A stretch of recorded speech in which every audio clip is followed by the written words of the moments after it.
사실 지금 너무 피곤하고 녹초가 되어 있고 정말 이렇게 되게 후줄근한 모습이긴 한데, 오늘 저기 연구소에 출근을 했더니 편지 한 통이 왔어요. 야, 이렇게 이런 편지 한 통을 받아보는 것 자체가 참 흔한 경험은 아닌데, 이제 깨알 같은 정보지만 제가 글씨 예쁘게 쓰는 거 되게 잘 쓰고 이런 거 되게 중요시 여기는 사람, 옛날 사람 이거든요. 근데 한 고등학교 학생이 너무나 진지하게, 이름을 보니까 여학생 같은데 진지하게 저한테 이렇게 팬레터 아닌 팬레터를 보냈어요. 근데 그냥 팬레터였으면 제가 너무 좋아라 하고 그냥 감사하다고 끝냈을 텐데, 너무나 진지하게 고민을 보냈죠.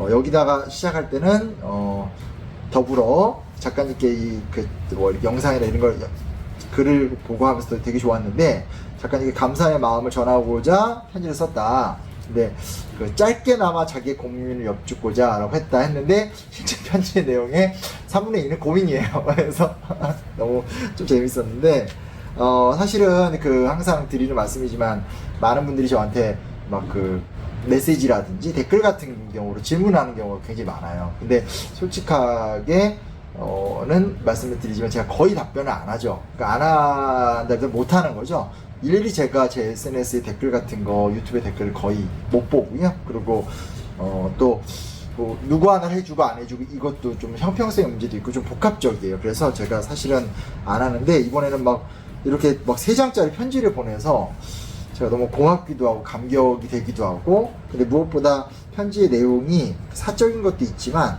진지한 학생의 고민들, 또 이런 고민을 하는 학생들이 많은 것 같아서 제가 그냥 공개 답장 다 일일이 써서 또 보내면 좋은데 그렇게 했습니다. 그래서 이 친구가 저한테 2가지 고민을 얘기했는데, 하나는 너무 늦은 것은 아닐까, 역사학에 대한 관심이 생겨서 사학을 전공하려고 하는데 역사를 좋아한다고 말하는 것 치고는 역사적 지식이 많이 부족합니다. 좋아하는 마음만을 갖고 역사 공부를 시작해도 늦지 않습니까? 이렇게 물어봤어요. 우리 친구한테 하는 답변이 메인이겠지만, 또 이런 유사한 고민하는 친구들이 있어서 한번 말씀을 드리는 건데, 사실 고등학생 때 나 역사 공부할까요? 사학과 가는 거 어떨까요? 저 아직 아무것도 모르는데 시작하는 거 문제 안 될까요? 전혀 문제가 되진 않습니다. 왜냐면 우리가 초중고 때 배우는 기본 교과 지식과 실제로 사학이라는 것을 전공해서 배우는 전공 교과 지식간에는 굉장히 큰 격차가 있어요. 쉽게 말하면 우리가 초등학교 때 배우는 수학과 고등학교 때 배우는 수학의 격차가 크잖아요. 그렇죠? 똑같아요. 더 심하죠. 그래서 우리가 사학과를 가거나 역사교육과를 가서 전문적인 역사교육을 전공한다라는 것은 중고등학교 때 배웠었던 한국사 능력 검정 시험을 달달달 외는 것과는 전혀 다른 과정이에요. 그래서 내가 고등학생인데 뒤늦게 아직 친구들 중에 역사 잘 아는 애들에 비해서 훨씬 모르는데 이걸 해도 될까요? 라고 하는 생각은 전혀 상관이 없어요. 하시고 싶으면 하면 됩니다. 다만 제가 추가해서 드리고 싶은 말씀은 뭐가 있냐면, 이런 게 있는 거죠. 뭐냐면 부모님들 입장이나 여러분의 미래를 제가 고려하지 않을 수 없잖아요. 제가 옛날에 전 이제 성균관대학교 역사교육과 한양대학교 사학과 여기를 이제 진학하고 공부를 했는데, 제가 역사교육과를 들어갈 때 저희 학교에서 40명을 뽑았었어요. 한 학년에. 근데 아시다시피 지금 성균관대 역사교육과는 없어졌어요. 사학과의 통폐합이 됐죠. 그리고 뽑는 학생 숫자도 굉장히 적어요. 그리고 사학을 전공했었을 때 사학이라는 커리어로 직접적으로 직업군으로 나갈 수 있는 길은 많지 않아요. 그리고 그 직업군들이 돈 얘기 자꾸 하니까 그렇게 엄청나게 크게 돈을 벌 수 있는 직군도 사실 아니에요. 그래서 내가 단순하게 역사를 좋아한다, 그래서 사학을 해야 되겠다 라는 거 외에도 현실적으로 고려해야 될 부분은 있어요. 그래서 이런 거죠. 나는 사학이나 역사교육을 해서 선생님이 되고 싶다, 훌륭한 연구자가 되고 싶다, 그리고 혹은 뭐가 있을까요? 학예사가 되고 싶다, 그러니까 박물관 같은데 큐레이터가 되고 싶다, 그리고 기록관리사가 되고 싶다, 이런 직업을 꿈꾼다고 하면 지금 전혀 늦지 않고 그냥 하면 되는 거예요.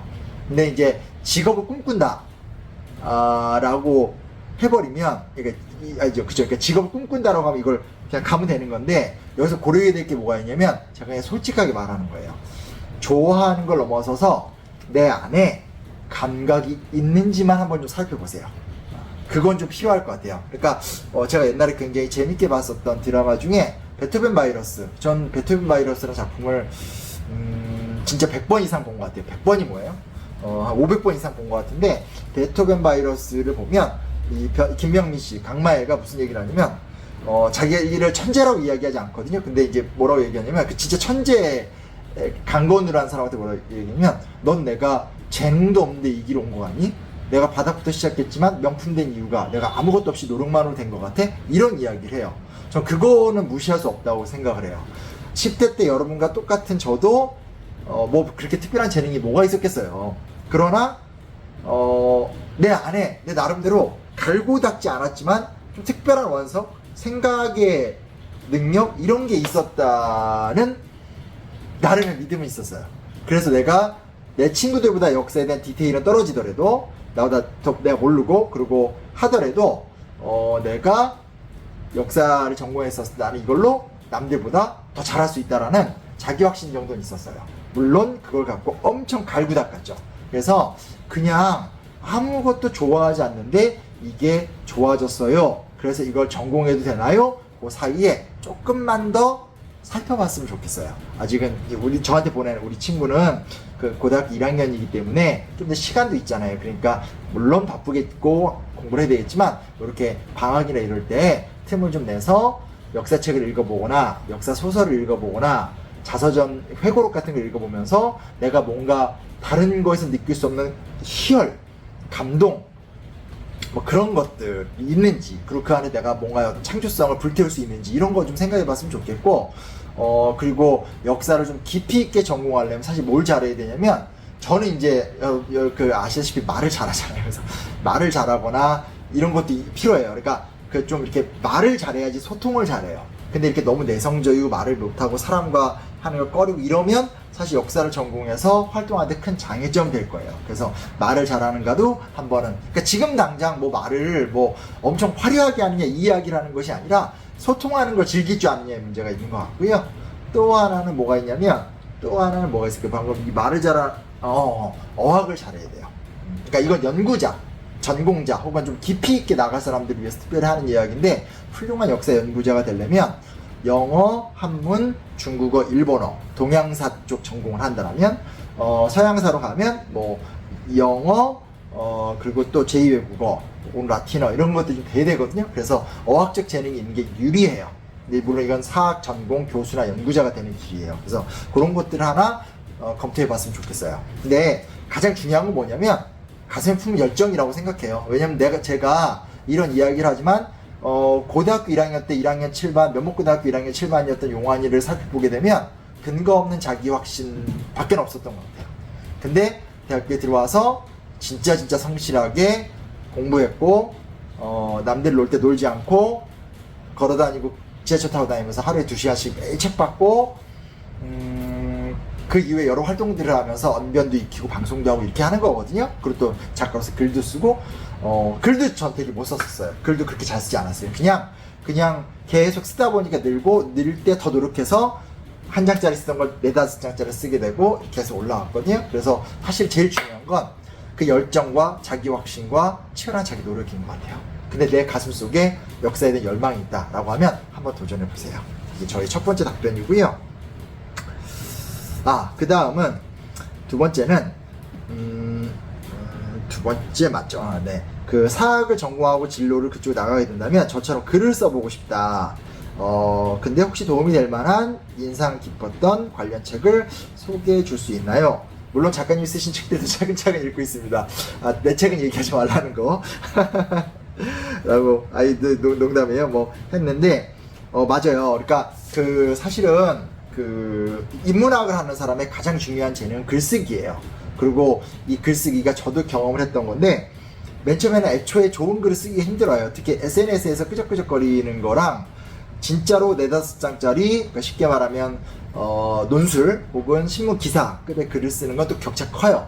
근데 더 힘든 게 뭐냐면 4-5장짜리 글을 잘 쓰는 것도 힘들지만 50장, 100장짜리 글을 쓰는 것도 전혀 다른 문제예요. 굉장히 힘든 문제고 엄청난 도전이 필요해요. 그래서 글을 잘 쓴다라는 것은 상당히 큰 노력을 해야 되는 건데, 다만 뭐가 차이가 있냐면 소설가나 문학가 같은 창작가들은 거기에 창의적인 스토리를 스스로 낸 것에다가 자료를 넣는다라면 우리 같은 인문학 작가들 같은 경우는 데이터를 글로 잘 표현하는 거예요. 그래서 문학가들에 비해서는 글을 더 잘 쓰느냐, 창조적이고 첨조 재능이 있냐는 훨씬 그 비중이 적어요.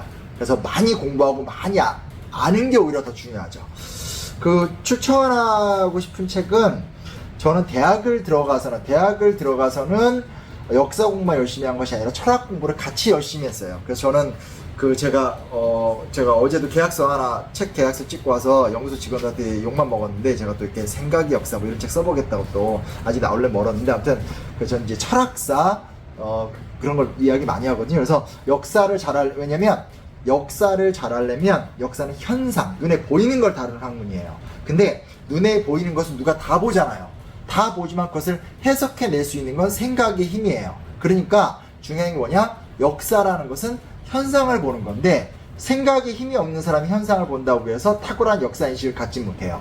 반대편으로 철학책만 보면서 뭐 추상적 이야기를 많이 한다? 현상을 보면서 해석을 해야 되잖아요. 그래서 역사학과 철학이라는 것은 동전의 양면 같고 두 손바닥 같아요. 그래서 이 두 개 공부는 같이 해야 돼요. 그리고 간혹적으로 문학책을 많이 읽을 필요가 있어요. 왜냐? 아무리 역사학자가 뛰어나고 철학자가 뛰어나더라도 그 문학가들의 위대한 창조력 앞에서 이 두 가지는 진짜 잡것들이에요. 잡것들 열심히 했나? 아무튼 되게 그런 걸 느껴요. 그래서 문학이라는 것은 실증의 늪과 논리의 늪을 넘어서서 이 어떤 창조적 직관을 빡 치고 나가는 거거든요. 그러다 보니까 저는 언제나 틈틈이 계속 문학을 봐요. 그래서 역사, 철학, 문학. 물론 저는 인문 쪽에 확 꽂혀 있지만 뭐 과학이나 이런 것들도 다 장점이 있겠죠. 사회과학도. 근데 어쨌든 그런 걸 강조하고 싶은데, 다만 제 10대 시절을 고민해 보면 저는 10대 시절 때 책을 많이 보진 않았던 학생이지만 그래도 고민이 많았고, 제가 읽었던 책 중에 가장 기억이 나는 것은 한국 작가로는 이문열이라는 작가의 책을 많이 봤어요. 그래서 그 당시에 우리들의 일그러진 영웅, 그리고 또 뭐가 있죠? 사람의 아들, 이런 책들을, 젊은 날의 조상, 이런 책들을 보면서 굉장한 이문열 특유의 시니컬함, 세상에 대한 부정적 태도, 이런 것들을 많이 느꼈고요. 또 한편에서는 제가 언제나 나는 실존주의자다라고 외치고 다녔었는데, 지금까지도 제 삶에 가장 큰 영향을 주고 있는 프란츠 카프카의 변신, 알베르 까미의 이방인, 그리고 사르트르의 구토 같은 실존주의 문학책을 많이라기보다 그때 많이 안 봤죠. 책 새로운 거 봤죠. 그래서 근데 그 책이 저한테 굉장히 큰 인사이트를 줬어요. 그래서 어떤 그런 나에게 인사이트를 주는 작가한테 매달리는 건 좋은 태도다. 그런 작가를 갖는다라는 건 좋은 태도다라는 말을 하고 싶고요. 그 외 역사책과 관련돼서는 제가 항상 이야기하는 건 우리 유튜브에 아리랑 같은 책들을 소개하니까 그런 책들을 그냥 거기서 참고를 하면 좋을 것 같고, 그렇죠. 아리랑이라는 자서전이 제일 낫죠. 그걸 제일 많이 추천을 하고, 나머지는 10대를 위한 좋은 역사책 뭐가 있을까요? 그런 것들은 제가 너무 그동안 좀 준비가 부족했던 것 같아요. 제가 이번에 친절한 한국사 같은 책을 처음 10대용 책을 썼는데, 10대들을 위한 좋은 역사책 같은 것들은 별도로 한번 생각해 볼게요. 여튼 제 말 알겠죠? 중요한 건 내가 좋아하는 우상이 필요해요. 저는 그랬거든요. 10대 때 제가 느꼈던 건 정말 작가로서는 이문열 같이 성공해보고 싶다, 솔직히. 근데 이문열이라는 작가가 지금은 이제 한물간 작가가 돼버렸지만, 당시 80년대 90년대 때는 작품성과 흥행성을 같이 가졌던 베스트셀러 작가였었고요. 또 한편에서 사르트르를 전 진짜 좋아했거든요. 알베르 까메 같은 사람들. 파리의 딱 카페 거리에서 앉아가지고 안경 딱 쓰고 막 토론하면서 세상을 변화시킬 수 있는 그 믿음. 와 이런 거 막 너무 좋아했었어요. 그래서 지금도 저 여기 살고 있지만 항상 머릿속에 항상 갖고 있는 것이 하나 뭐냐면, 그런 프랑스 지식인들의 비판 정신 되게 좋아하거든요. 그래서 그런 나만의 영웅 이런 걸 가져보는 것도 좋을 것 같아요. 그래서 그 사람의, 특정한 사람의 작품 세계에, 근데 저도 많이 읽지 않았어요. 그냥 우연히 읽었던 여러 책 중에 그것들이 굉장히 감명 깊게 왔던 거죠. 그래서 그런 것들을 가졌으면 좋겠습니다. 그리고 나중에 대학을 가면 꼭 노너 맹자, 사서삼경이라든지 이런 어떤 그 동양의 위대한 고전들, 춘추전국 시대, 제자백과, 중국사 이런 공부는 꼭 하세요. 전 삼국지라든지 이런 것들을 꼭 해야지만 사람이 세상을 좀 넓게 볼 수 있습니다. 그래서 너무너무 이런 편지를 써주셔서 고맙고, 저도 이렇게 하나하나 꾹꾹 눌러 써주면 좋을 것 같은데, 사실 현실적으로 제가 지금 열이 안 되고, 또 이제 어디로 보내야 될지 잘 모르겠는데 나온 김에 또 다른 이런 비슷한 고민을 한 친구들도 있고 해서 제가 이렇게 영상 하나 만들었습니다. 선물이 됐으면 좋겠고요. 우리 열심히 공부해서 인문학 전성시대 그리고 인문학으로 돈 버는 시대를 같이 만들어 보도록 하죠. 저도 계속 열심히 활동할게요. 고마워요. 안녕.